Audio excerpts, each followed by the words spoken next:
وعليكم السلام. أعوذ بالله من الشيطان الرجيم. بسم الله الرحمن الرحيم.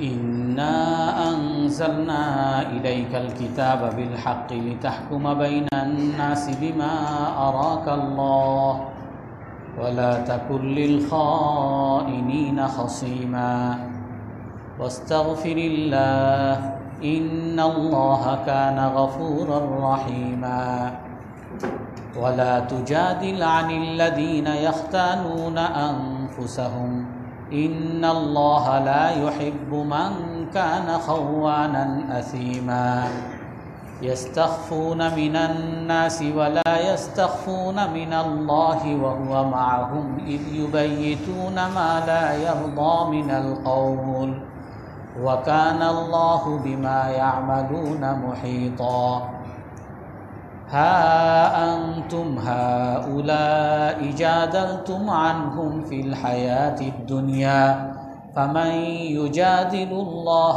عنهم يوم القيامة أم من يكون عليهم وكيلا صدق الله العظيم.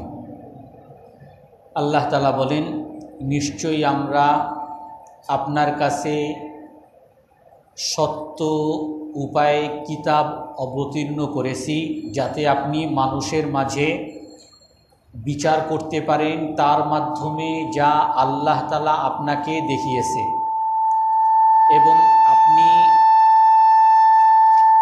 এবং আপনি দুর্নীতিবাজদের জন্য বাদী হবেন না, এবং আপনি আল্লাহর কাছে ক্ষমা চান, নিশ্চয়ই আল্লাহ তাআলা ক্ষমাশীল দয়ালু।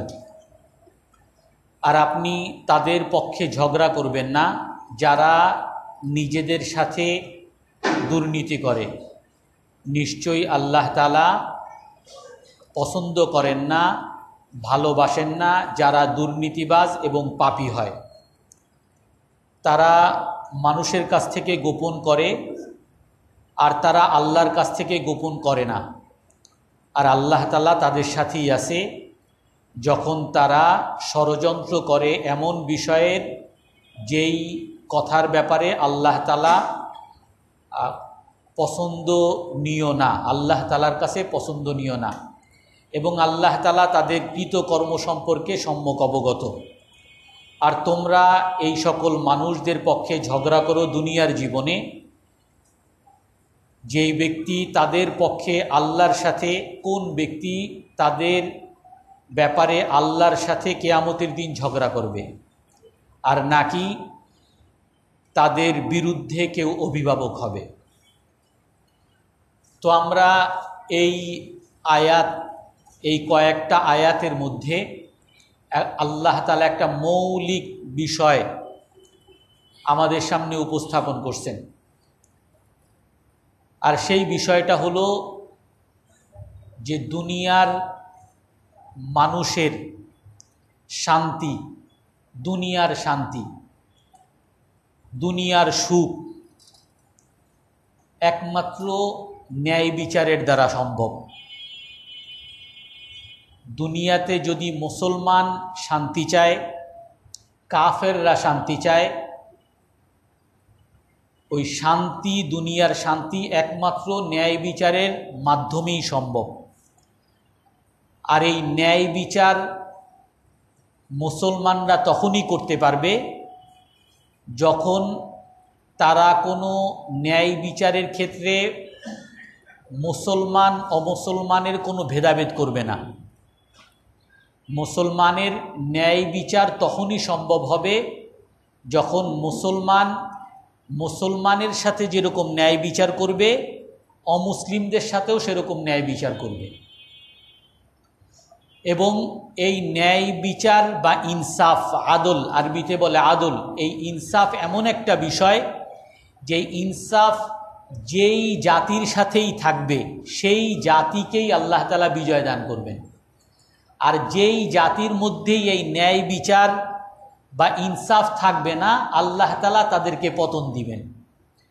তো আমরা যদি বর্তমান দুনিয়াতে মুসলমানদের অধপতন, লাঞ্ছনা, বঞ্চনা এর মূল কারণ যদি আমরা খুঁজি তাহলে আমরা খুঁজব যে মুসলমানদের মধ্যে বা আমাদের মধ্যে এই ন্যায় বিচারের বড় অভাব আছে, ইনসাফের বড় অভাব আছে। আল্লাহ তাআলা এখানে বলেন, আমরা আপনার কাছে কিতাবকে, কোরআনে কারীমকে অবতরণ করেছি সত্যভাবে, যাতে আপনি মানুষের মাঝে তার মাধ্যমে বিচার করতে পারেন যা আল্লাহ তাআলা আপনাকে দেখিয়েছে, এবং আপনি দুর্নীতিবাজদের পক্ষে বাদী হবেন না।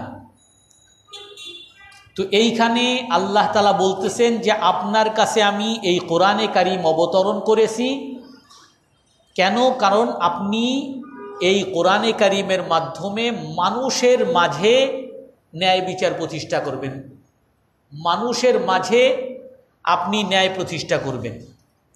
কিভাবে? বিমা আরাকাল্লাহ, ওইভাবে যেভাবে আল্লাহ তাআলা আপনাকে দেখিয়েছে। প্রথম অংশের তাফসীর আমরা গত সপ্তাহে করেছি। কিভাবে? যেভাবে আল্লাহ তাআলা আপনাকে দেখিয়েছে। এখন আল্লাহ তাআলা আপনাকে দেখিয়েছে, এইখানে কথা যে রাসূল সাল্লাল্লাহু আলাইহি ওয়াসাল্লাম যে বিচারগুলো করতেন বা সাহাবাদের মধ্যে যে বিচারগুলো করছেন, সকল বিচারই কি রাসূল সাল্লাল্লাহু আলাইহি ওয়াসাল্লাম আল্লাহ তাআলার ওহীর মাধ্যমে করছেন, অথবা সকল কথাই, রসুলের সকল কথাই কি ওহীর মাধ্যমে, নাকি কিছু কিছু কথা রাসূল সাল্লাল্লাহু আলাইহি ওয়াসাল্লাম নিজ থেকেও বলেছেন? আর নিজ থেকেও যদি কোনো কথা বলেন সেটাও কি সঠিক না বেঠিক, এরকম একটা কথা আলেমদের মাঝে বা একটা বিতর্ক আছে। কোরআনে কারীমের এক জায়গা আছে, ইন হুয়া ইল্লা ওয়াহয়ু ইউহা, যে রাসূল সাল্লাল্লাহু আলাইহি ওয়াসাল্লাম যা বলেন সব আল্লাহর পক্ষ থেকে ওহী। ওমা ইয়ানতিকু আনিল হাওয়া, রসুল নিজের মন গড়া কোনো কথা বলেন না। তো সেই হিসাবে রাসূল সাল্লাল্লাহু আলাইহি ওয়াসাল্লাম যা বলেন এই সব কিছু ওহী থেকে। তো রসুলের যত বাণী, অর্থাৎ রসুলের যত হাদিস, রসুলের কথা, রসুলের কাজ, যত হাদিস সবগুলো ওহী। আল্লাহ তাআলা রসুলকে বলেছেন, তাই রসুল সাল্লাল্লাহু আলাইহি ওয়াসাল্লাম এগুলো করতেছেন। অথবা এইভাবে যদি আমরা বলতে পারি যে কোরআনে কারীম যেরকম আল্লাহ তাআলার আদেশ হিসাবে আমাদেরকে পুরোপুরি মানতে হবে, এমনিভাবে রাসূল সাল্লাল্লাহু আলাইহি ওয়াসাল্লামের হাদিসও আল্লাহ তাআলার নির্দেশনা হিসাবে পুরোপুরি মানতে হবে। এখন এখানে প্রশ্ন আসবে যে রাসূল সাল্লাল্লাহু আলাইহি ওয়াসাল্লামের সমস্ত কথাই কি আল্লাহর পক্ষ থেকে ওহী থেকে নির্দেশিত? এই আয়াত নাজিল হওয়ার ক্ষেত্রে একটা ঘটনা আসছে, বা তাফসীরের কিতাবগুলোতে সেই ঘটনা আসছে। একবার রাসূল সাল্লাল্লাহু আলাইহি ওয়াসাল্লাম বাসায় ছিলেন, তো রসুলের বাসার সামনে দুইজন লোকের ঝগড়া। তো রসুল বাসার থেকে বের হয়ে তাদের কথা শুনছেন যে কি ব্যাপার ঝগড়া। একজনে বলে যে তার কাছে আমি এইটা পাই, আর আরেকজন বলে যে না, সে আমার কাছে পায় না। তো এখন রাসূল সাল্লাল্লাহু আলাইহি ওয়াসাল্লাম যদি বিচার করতে যান তাহলে বিচার করবেন দলিল প্রমাণের দ্বারা। তো আপনি যে বলেন যে পান, আপনার প্রমাণ কি? আর আপনি যে বলেন যে আপনার কাছে পায় না, আপনার প্রমাণ কি? তো ওই দুইজনের মধ্যে একজন বেশি বাকপটু ছিল, চালাক ছিল। সেই চালাক লোক এমনভাবে রাসূল সাল্লাল্লাহু আলাইহি ওয়াসাল্লামকে কনভিন্স করছে, এমনভাবে দলিল প্রমাণ উপস্থাপন করছে যে সে আসলে সেটা তার পাওনা না, কিন্তু দলিল প্রমাণের মাধ্যমে সে এইটা তার পাওনা হিসাবে সাব্যস্ত করে ফেলছে। যেমন আমাদের মামলা মোকদ্দমা অনেক সময় হয়, জমি নিয়ে মামলা হয়, তো মামলা মোকদ্দমায় এমনভাবে উকিল ধরে যে জাল দলিলকে সে আসল দলিল বানিয়ে আরেকজনের জমি সে দখল করে নেয়।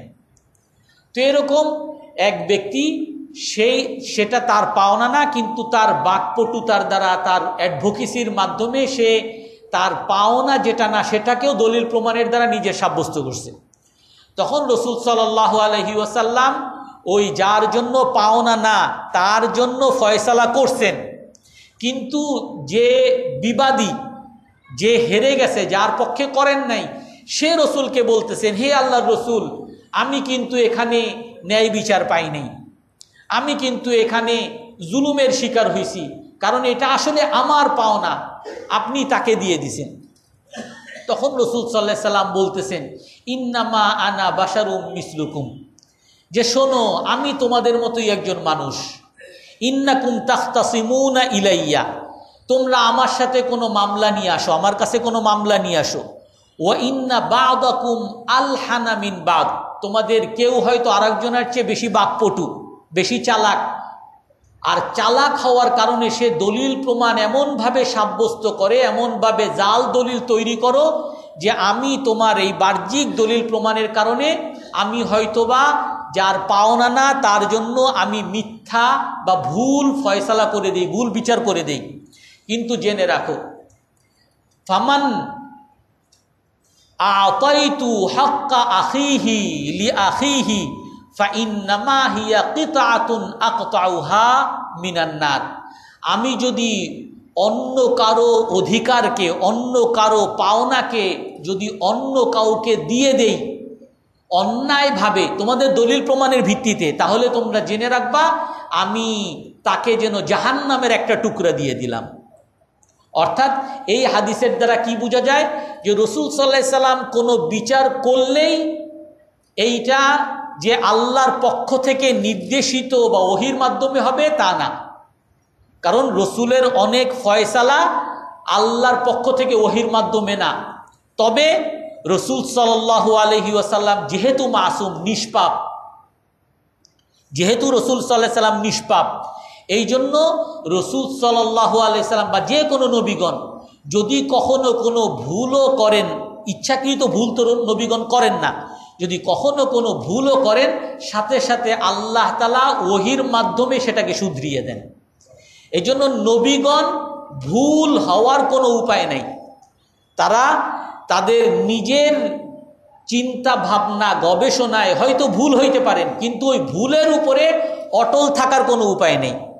এই জন্য নবীগণের কোনো দোষারোপ বা নবীগণের সমালোচনা করা জায়েজ নেই, বা নবীগণকে পাপী বলা বা নবীগণ ভুল করেছেন এই ধরনের কথাবার্তা বলা জায়েজ নেই, কারণ নবীগণ নিষ্পাপ। এমনিভাবে সাহাবাদের ক্ষেত্রেও আল্লাহ তাআলা বলছেন, ওয়াকুল্লাম ওয়াদাল্লাহুল হোসনা, সাহাবাদের সকলের জন্য জান্নাতের ওয়াদা আল্লাহ তাআলা করছেন। কিন্তু সাহাবারা কি গুনাহ করবেন না? সাহাবাদের অনেক সাহাবাদের মধ্যে এরকম ছিল, সাহাবারা বেবিচার করছেন, গুনাহ করছেন, চুরি করছেন, হত্যা করছেন, অনেক পাপ করছেন। কিন্তু যেহেতু এই সকল সাহাবাদের ব্যাপারে আল্লাহ তাআলার ঘোষণা তাদের জন্য জান্নাত, তো এই জন্য সাহাবারা যদিও গুনাহ করেন কিন্তু আল্লাহ তাআলা মৃত্যুর আগে তাদেরকে তওবা করে তাদেরকে নিষ্পাপ বানিয়ে জান্নাতি বানিয়ে তারপর দুনিয়া থেকে নিছেন। এই জন্য ওই সাহাবারা ভুল করেন, পাপ করেন, কিন্তু তারপরও তাদের ওই পাপ থেকে, যত পাপই তারা করুক, সকল পাপ থেকে তারা তওবা করে দুনিয়া থেকে তারা জান্নাতি হয়ে গেছেন, কারণ ওই কোরআনের আয়াত ওয়াকুল্লাম ওয়াদাল্লাহুল হোসনা। এই জন্য সাহাবাদের সমালোচনাও করা জায়েজ নেই। এই জন্য অনেকে এরকম সাহাবাদের সমালোচনা করে, বিশেষ করে আলী রাদিয়াল্লাহু তাআলা আনহু, মুআবিয়া রাদিয়াল্লাহু তাআলা আনহু, এদের মধ্যে যুদ্ধ হয়েছে, আয়েশা রাদিয়াল্লাহু তাআলা আনহা এবং অন্যান্য সাহাবীদের মধ্যে যুদ্ধ হয়েছে। তো এই যুদ্ধ নিয়ে কেউ এরকম কোনো সাহাবীরে দোষারোপ করতে চায় যে সে ভুল করছে, সে এইটা করছে। না, সাহাবারা ভুল করতে পারেন, সাহাবারা পাপ করতে পারেন, কিন্তু আল্লাহ তাআলা তাদের জন্য যেহেতু জান্নাতের ওয়াদা করছেন, এই জন্য তাদের জন্য এই নিশ্চয়তা রাখছেন যে তারা মৃত্যুর আগে নিষ্পাপ হয়ে দুনিয়া থেকে গেছেন। এরকম নবীগণের ক্ষেত্রেও, নবীগণও যদি কখনো তারা তাদের গবেষণায় ভুল করে থাকেন, আল্লাহ তাআলা ওহির মাধ্যমে সেটা শুধরিয়ে দিয়েছেন। নবীগণ কোনো পাপ করেন না। তো এইখানেও রাসূল সাল্লাল্লাহু আলাইহি সাল্লাম এই জন্য বলতেছেন, আমি যেহেতু তোমাদের মতো মানুষ, তোমরা আমার কাছে একটা বিচার নিয়ে আসবা। কেউ হয়তো বেশি চালাক মানুষ, বাকপটু মানুষ, তোমরা আমাকে দলিল প্রমাণ দিবা, দলিল প্রমাণের আলোকে আমি হয়তো মিথ্যা একটা রায় দিয়ে দিব। কিন্তু জেনে রাখো, আমি যদি কারো জন্য মিথ্যা রায়ও দেই, আমি যেন তাকে জাহান্নামের একটা টুকরা দিলাম। অর্থাৎ রসুল দিছে বলে রসুল তোমারে দিয়ে দিছেন, বাস আমি তো এটা আমারই হয়ে গেছে। যেমন আমরা মনে করি কি যে আদালত থেকে তো এইটা আমার, এই জমি আমার হয়ে গেছে, বাস এটা আমার, সব আদালত থেকে দিয়ে দিছে, এখন তো এখানে আর কোনো পাপের কিছু নাই। পাপ থেকে বাঁচা যাবে কিয়ামতের দিন। আল্লাহ তাআলা এই যে না হকভাবে যেটা আপনি আদালতের মাধ্যমে বৈধ করে নিছেন, এইটাকেই আল্লাহ তাআলা পাপ হিসাবে, মানুষের হক নষ্ট করা হিসাবে, জুলুম হিসাবে কিয়ামতের দিন জাহান্নামের একটা টুকরা আপনার জন্য আল্লাহ তাআলা দিয়ে দিবেন। একটা ঘটনা। আর একটা ঘটনা, এটাও তাফসিরের, সমস্ত তাফসিরের কিতাবই আসছে, যে একবার রসুল সাল্লাল্লাহু আলাইহি সাল্লামের কাছে দুইজন আনসারী সাহাবী আসছে। আর ওই দুইজন আনসারী সাহাবীদের একটা মিরাস, উত্তরাধিকার সম্পত্তি নিয়ে তাদের মধ্যে একটা মামলা। তো একজন বলে যে এইটা হলো আমার বাপদাদার থেকে পাওয়া, আর একজন বলে যে না, এটা আমার, ওনার দাদা আমার বাবার কাছে বিক্রি করে গিয়েছিল, আমার বাপদাদার পাওয়া। মিরাস নিয়ে দুইজনের মধ্যে ঝগড়া লাগছে, কিন্তু এই দুইজনার কারো কাছেই কোনো দলিল প্রমাণ নাই। তো এরা দুজন এসে বলতেছে, হে আল্লাহর রাসূল, এটা আমার। সে বলে এটা আমার, দলিল প্রমাণ দাও, দলিল প্রমাণ নাই। তখন আল্লাহর রাসূল বলতেছেন কি, যে দেখো ওই একই কথা, ইন্নামা আনা বাশারুম মিসলুকুম, আমি তোমাদের মতো একজন মানুষ, কিন্তু আমি যদি কাউকে, আমি আমার বিবেচনায়, আমি আমার গবেষণায়, আমি আমার পর্যবেক্ষণে, ফামান কাতাতু লাহু হাক্কা আখিহি ফাইন্নামা হিয়া কিতাতুন আকতাউহা মিনান নার, আমি যদি কাউকে অন্যের অধিকারকে যদি আমি দিয়ে দেই, আমি ভুল গবেষণায় যদি দিয়ে দেই, তাহলেও জেনে রাখো আমি যেন তাকে জাহান্নামের একটা টুকরা দিয়ে দিলাম, সেই জাহান্নামের টুকরা নিয়ে কাল কিয়ামতের দিন তাকে দাঁড়াইতে হবে। এই কথা যখন ওই দুই আনসারী সাহাবী শুনছে, দুজন কান্না শুরু করছে রসুলের সামনে, হে আল্লাহর রসুল, জাহান্নামের টুকরা আমার দরকার নেই, এই দুনিয়া আমার দরকার নাই, কিন্তু এই দুনিয়া আমার যদি হয়ে যায়, আর এটা যদি আমার না হয়, আর এইটা যদি আমার, এইটার কারণে আমার জাহান্নামে যেতে হয়, এই দুনিয়া আমার দরকার নেই, আমি ছেড়ে দিলাম, এটা আমার ভাইয়ের অধিকার। আবার আর একজন সেও বলে যে না, এটা আমিও নিতে চাই না, এটা আপনি আমার ভাইরে দিয়ে দেন। দুইজনে এখন লাগছে, দ্বন্দ্ব লাগছে, না এটা আমি নিব না, সে বলে না এটা আমি নিব না, সে বলে তাকে দিয়ে দেন, সে বলে তাকে দিয়ে দেন, দুইজনে ঝগড়া লেগে গেছে। তখন রাসূল সাল্লাল্লাহু আলাইহি ওয়াসাল্লাম বলতেছেন কি, যে তোমরা দুজন যাও এবং দুজন বন্টন করে হয়তো অর্ধেক অর্ধেক তোমরা নাও, আর যদি তোমরা অর্ধেক অর্ধেকও নিতে না চাও, তোমরা দুইজন লটারি করো, লটারি করে তোমরা আপোষে যে যেটা নিতে চাও নিতে পারো। অর্থাৎ সাহাবাদেরকে যখন বলা হয়েছে যে আপনি দুনিয়ার কোনো জিনিস এখন হয়তো জাগতিকভাবে পেয়ে যাবেন, কিন্তু আখিরাতে রসুলও যদি আপনাকে দেয় তারপর আপনি ছাড় পাবেন না। মানুষের হক এত বড় কঠিন যে মানুষের হক রসুলও যদি দিয়ে দেয় তারপরও মাপ পাওয়া যাবে না।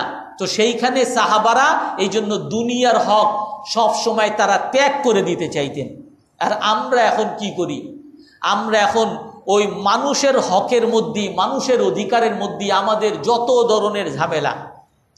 আমরা এখন দেখি এক একজন নামাজিও, হাজী সাহেবও, তারপরে বড় বুজুর্গ, পীর সাহেবের মুরিদও, আমরা দায়ীও, সব কিছু, কিন্তু আমার দেখা যায় দোকানের মধ্যে আমি একজনকে ঠকাইতে কখনো ছাড়ি না।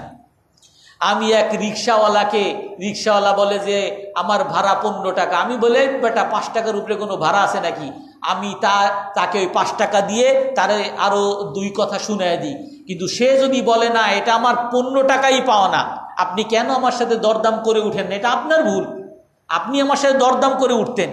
আমি ওই হয়তোবা আমি দুনিয়াতে এইভাবে একটা ধামকি দিয়া, একটা হুমকি দিয়ে, একটা ঝাড়ি দিয়ে হয়তোবা আর একজনের অধিকার আমি খেয়ে ফেলতে পারি, কিন্তু আখিরাতে আমার কোনো মুক্তি নাই।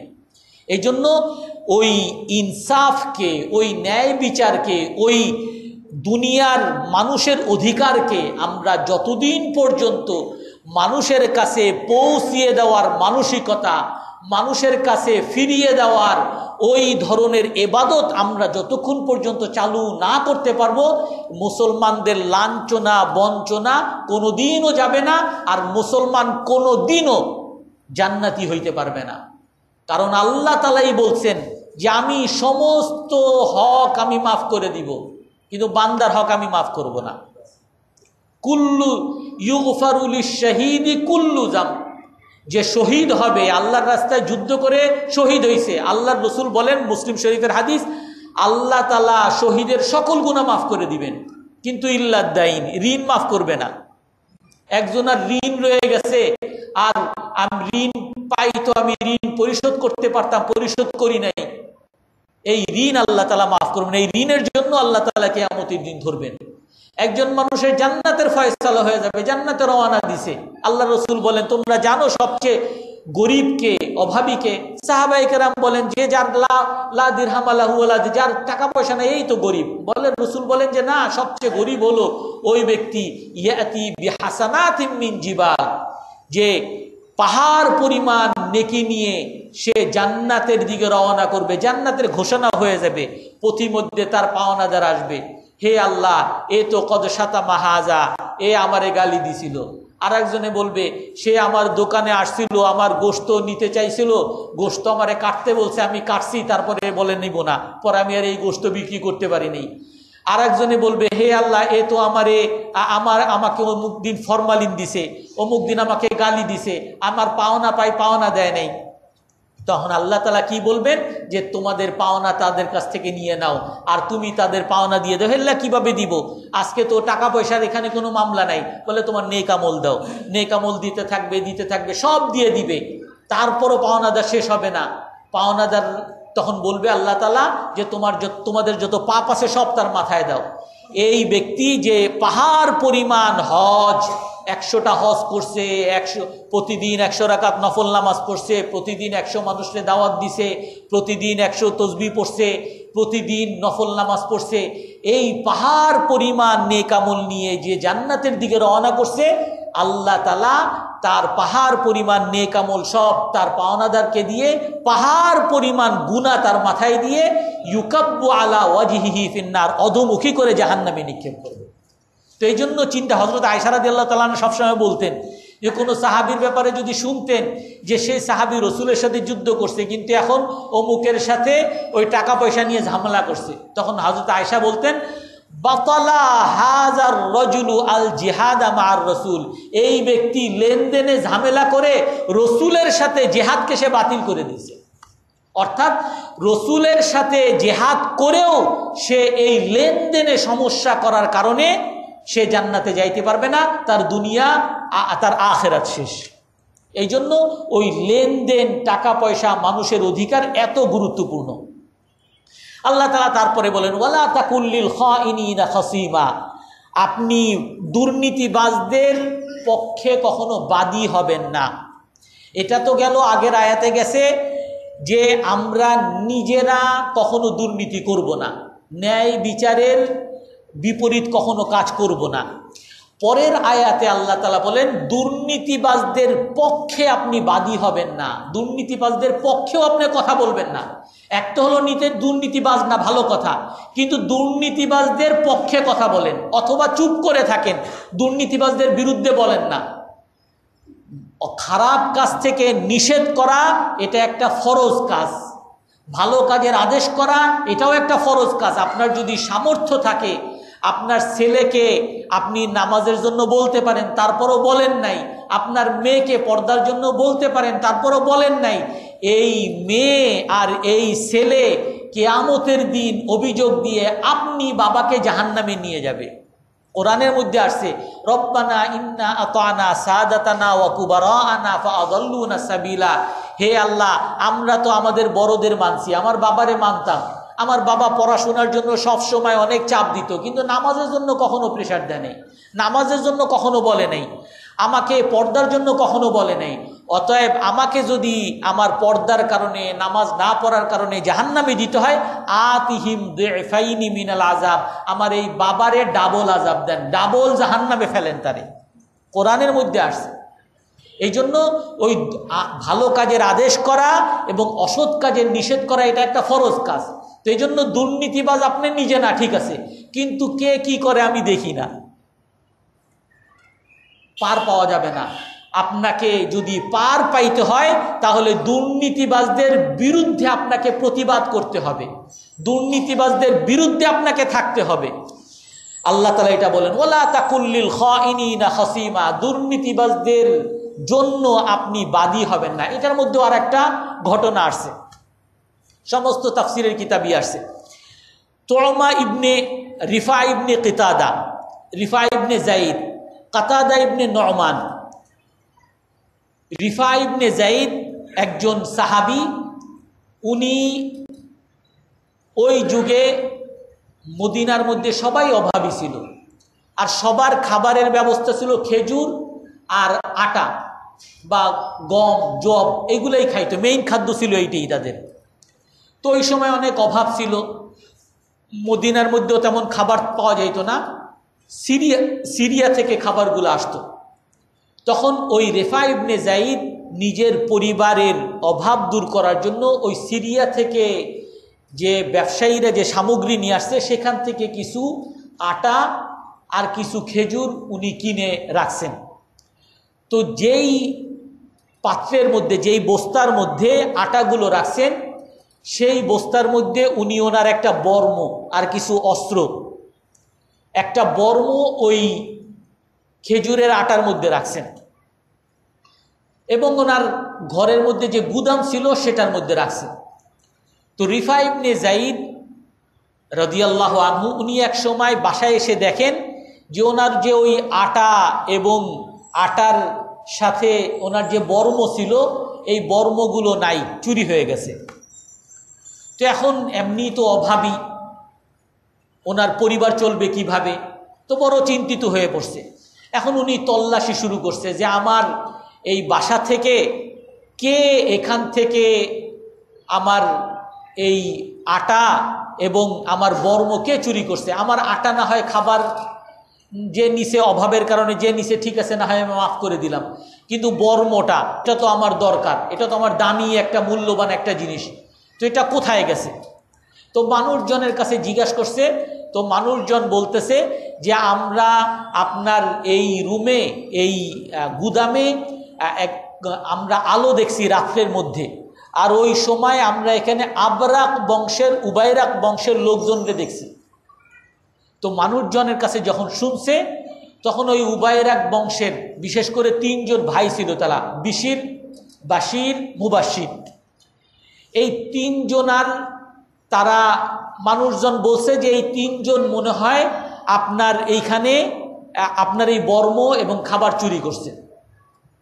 তো এখন ওই বিশির আর মুবাশির তাদেরকে উনি সন্দেহ করছে, এবং সন্দেহ করার পরে উনি তদন্ত করে দেখে যে ওনার যে গুদাম, সেই গুদাম থেকে যে ওই বস্তাটা নিয়ে গেছে, ওই বস্তা থেকে ওই আটার কিছু ফোঁটা পড়া আছে, রাস্তার মধ্যে পড়ে আছে, আর ওই বস্তা গিয়ে পড়ছে ওই আবরাক উবাইরাক বংশের বাসার মধ্যে। ওনার বাসার ওইখানেই দেখা যায় যে এই ফোঁটাগুলো ওইখানে পড়ছে। তো আরও মোটামুটি নিশ্চিত হয়েছে নিশ্চয়ই উবাইরাক বংশের এরাই চুরি করছে। তো গিয়ে তাদেরকে ধরছে যে ভাই তোমরা আমার বর্ম এবং এর মধ্যে আমার খাবার দাবার ছিল, এগুলো মনে হয় তোমরা নিছো, তো আমার এগুলো ফিরিয়ে দাও। যখন ওনাদেরকে ধরছে তখন ওনারা টের পাইছে যে আমাদেরকে তো এরকম চোর হিসাবে সন্দেহ করতেছে। তো তখন ওই উবাইরাক বংশের লোকরা তারা ওই বস্তা এবং ওই বর্মসহ, বর্মের যে বস্তাটা ওইটা নিয়ে আর একজনের বাসায়, একজন ইহুদি জাইদ ইবনে সামিন কোন কোন রেওয়ায়েত আছে, আর কোন কোন রেওয়ায়েত আছে লাবিদ ইবনে সাহাল, কোন কোন রেওয়ায়েত লাবিদ ইবনে সাহাল একজন মুসলমান ছিলেন, আর কোন কোন রেওয়ায়েত আছে দোনোজনের নাম যে আসছে দোনোজনই ইহুদি ছিলেন। তো ওনার কাছে গিয়ে রাখছে, ভাই আপনি এটা একটু আমানত রাখেন, আমি আবার পরে নিয়ে যাব। তো এখন এদিকে ওই উবাইরাক বংশের লোকরা, এদের মধ্যে আবার বাশির একজন, যে ভাই 3 ভাইয়ের একজন বাশির, সে আবার মুনাফিক ছিল, অর্থাৎ সে এমনি আগের থেকেই সাহাবাদের বিভিন্ন সময় সমালোচনা করে কবিতা আবৃত্তি করত, মানে সে আসলে পুরোপুরি খাঁটি মুসলমান ছিল না, তার ব্যাপারে আগের থেকেই মানুষের একটু সন্দেহ ছিল। তো এখন এই বাশির সে কৌশল করে তার বংশের লোকজনরে, উবাইরাক বংশের লোকজনরে ডেকে, সে সবাইরে ডেকে বলতেছে যে দেখো এই রিফা ইবনে জাইদ সে তো আমাদেরকে সন্দেহ করতেছে, আমাদেরকে চোর বলতেছে এবং প্রমাণও মোটামুটি নিছে, কিন্তু আমরা কৌশলে ওইটা ওই ইহুদি লাবিদ জাইদ ইবনে সামিন বা লাবিদ ইবনে সাহাল তার কাছে রেখে আসছে। অতএব আমাদেরকে যদি ধরে তাহলে আমরা বলবো না এটা আমরা করি নাই, চুরি করছে ও, ওরে গিয়ে ধরো, আমরা ওকে ধরিয়ে দিব। তো এদিকে ওই রিফা ইবনে জাইদ এক রেওয়ায়ত তো আছে এরকম যে এখন ওই আবরাক উবাইরাক বংশের লোকরে যখন ধরছে তখন উবাইরাক বংশের লোকদেরকে রাসূল সাল্লাল্লাহু আলাইহি সাল্লাম যখন বলছে যে তোমরা এরকম ওনার রিফা ইবনে জাইদের জিনিস চুরি করছো, তাদেরটা ফিরিয়ে দাও, তারা বলে না আমরা করি নাই হে আল্লাহর রাসূল, বরং ওই ইহুদি চুরি করছে, আপনি দেখেন এই প্রমাণ, ওই যে তার বাসায় যাওয়ার খাবারের আছে, এই খাবারের পড়ে আছে, এই প্রমাণ সে চুরি করছে। এখন ওই জাইদ ইবনে সামিনকে যখন বলা হয়েছে আপনি চুরি করছে, সে বলেন আমি চুরি করি নাই। এখন সে অস্বীকার করতেছে, বনি উবাইরাক অস্বীকার করতেছে, কিন্তু ওই বর্ম তো পাওয়া গেছে আবার ইহুদির কাছে। এখন ওই উবাইরাক বংশের লোকরা এসে রসুলের কাছে এসে বলতেছে হে আল্লাহর রসুল, যদিও আমাদেরকেই চোর হিসাবে মানুষজন প্রমাণ সাব্যস্ত করতেছে, কিন্তু আমরা তো করি নাই, আসলে তো করছে ইহুদি। আর এখন যদি আপনি আমাদেরকে চোর বলেন আর ইহুদিকে যদি আপনি নিরাপরাধ বলেন, তাহলে মুসলমানদের আর কোনো মান ইজ্জত থাকবে না। এমনি তো ইহুদিরা মুসলমানদের শত্রু, মুসলমানদেরকে সব জায়গায় তারা দোষারোপ করে, গালিগালাজ করে যে মুসলমানরা খারাপ। যেমন এখনও হুজুররা ঈশ্বর যত শয়তানের মূল, এমনি হুজুরদের এত দোষ, তারপরে যদি আরও একটা দোষ আপনি সবার কাছে বলেন তাহলে তো আরও মুসলমানদের সমালোচনা করবে। তো এই জন্য আপনি দয়া করে আমাদেরকে দোষারোপ করবেন না, আসলে সেই দোষী, আপনি যদি দোষারোপ করতে হয় তাকে করেন। তো রাসূল সাল্লাল্লাহু আলাইহি ওয়াসাল্লাম তাদের কথা শুনে ওই ইহুদিকে দোষারোপ করতে চাইছে, আর উবাইরাক বংশের লোকদের ব্যাপারে ওই রিফা ইবনে জাইদকে বলছে যে দেখো তোমরা এরকম একজন মুসলমান, যারা মুসলমান তাদেরকে কেন তোমরা এরকম চুরির একটা অপবাদ দিতেছো? তোমাদের কাছে তো সেরকম অকাট্য কোনো প্রমাণও নাই, তাদের কাছে তো কোনো তোমরা বর্ম পাও নাই, বর্ম তো পাইছো আরেকজনের কাছে, শুধু শুধু এরকম একজন মুসলমানকে, নিরপরাধ মুসলমানকে কেন তোমরা দোষারোপ করতেছো? এই কথা আল্লাহর রসুল ওই মুনাফিকদের পক্ষ হয়ে রিফা ইবনে জাইদকে বলছেন। যদিও এটা বাহ্যিকভাবে ভুল ছিল, যদিও এটা ইহুদির বিপক্ষে, ইহুদি কাফের, কিন্তু আল্লাহ তাআলা ন্যায় বিচারের ক্ষেত্রে এই বিষয়টাও আল্লাহ তাআলা সহ্য করেন নাই। আল্লাহ তাআলা লম্বা আয়াত নাজিল করছেন, ওয়ালা তাকুল্লিল খাইনিনা খাসিমা, হে আল্লাহর রসুল আপনি দুর্নীতিবাজদের পক্ষে কখনো বাদী হবেন না, সাফাই গাবেন না। সে মুসলমান হলেও আপনি তার, মুসলমান যদিও দুর্নীতিবাজ হয় তাদের পক্ষে আপনি কখনো সাফাই গাবেন না। আপনি সবসময় ন্যায় বিচারের সাথে থাকবেন। ওই ন্যায়টা যদি কাফের ইহুদিদের পক্ষেও যায়, মুসলমানদের বিপক্ষেও যায়, তারপরও আপনাকে ওই ইনসাফের সাথে থাকতে হবে, ন্যায় বিচারের সাথে থাকতে হবে। ওয়াস্তাগফিরিল্লাহ, শুধু এটাই বলেন নাই, তারপরে আরো আল্লাহ তাআলা বলছেন ওয়াস্তাগফিরিল্লাহ, আপনি আল্লাহর কাছে ক্ষমা চান।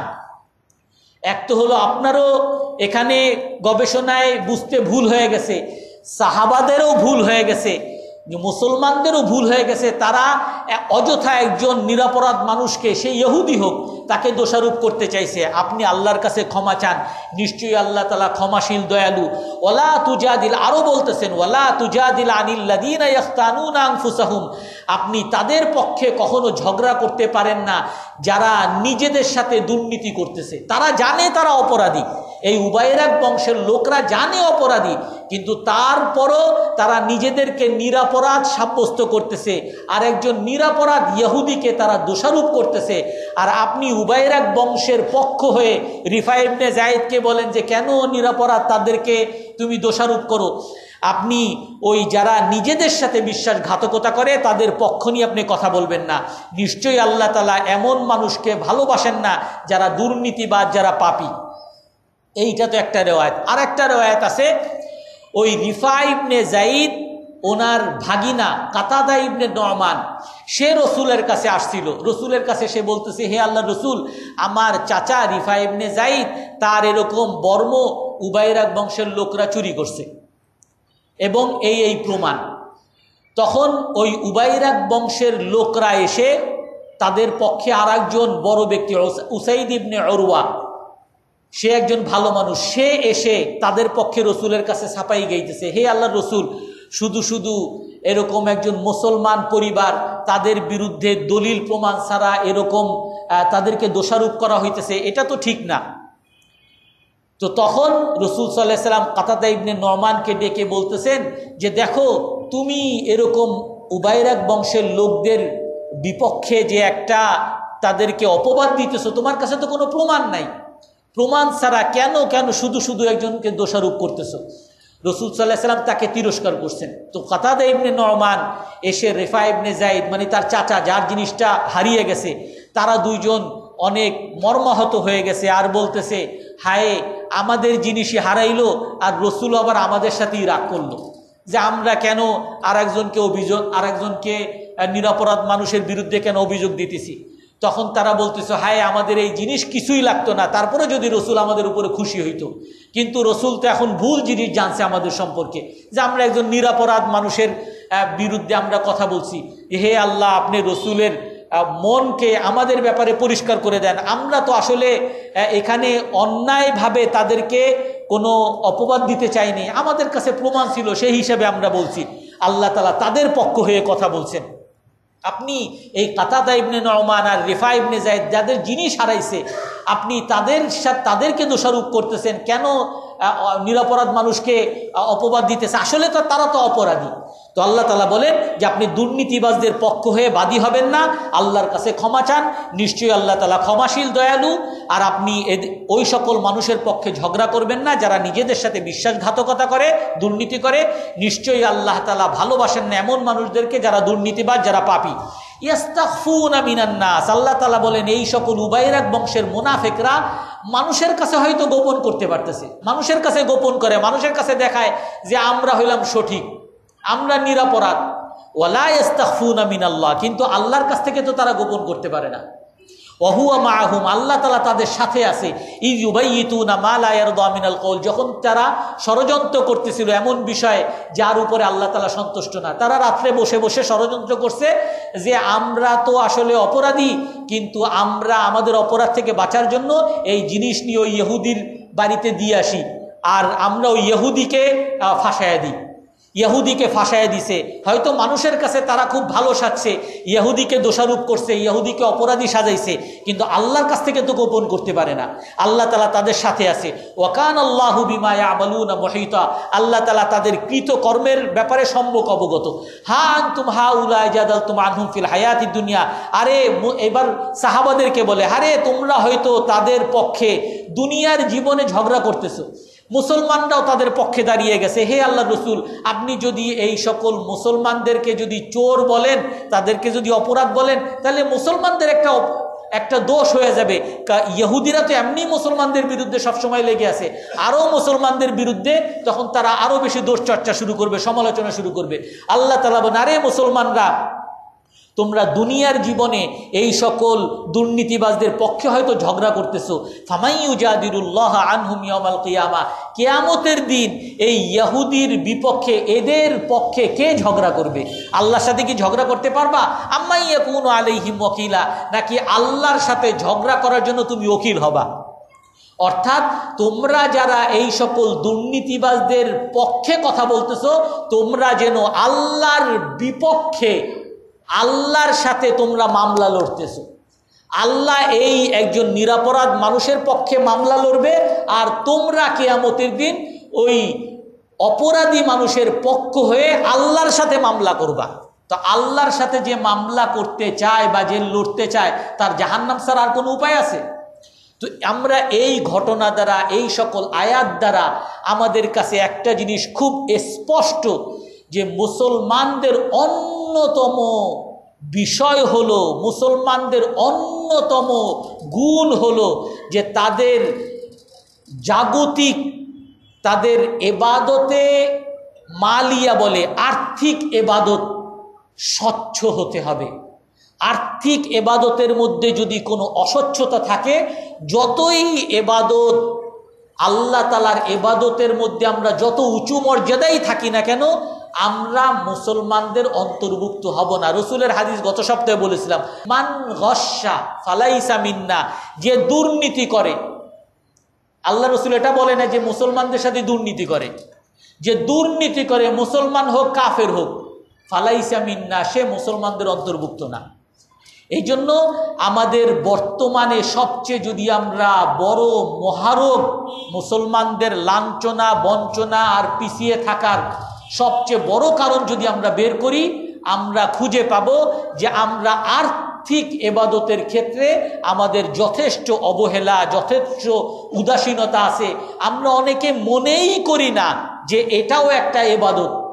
এই এবাদত আমরা না করলে যে আমাদের কোনো মুক্তি নাই, এইটা আমরা অনেকে মনেই করি না। আমরা মনে করি বাস নামাজ রোজা হজ জাকাত করলেই বাস আল্লাহর কাছে মাপ।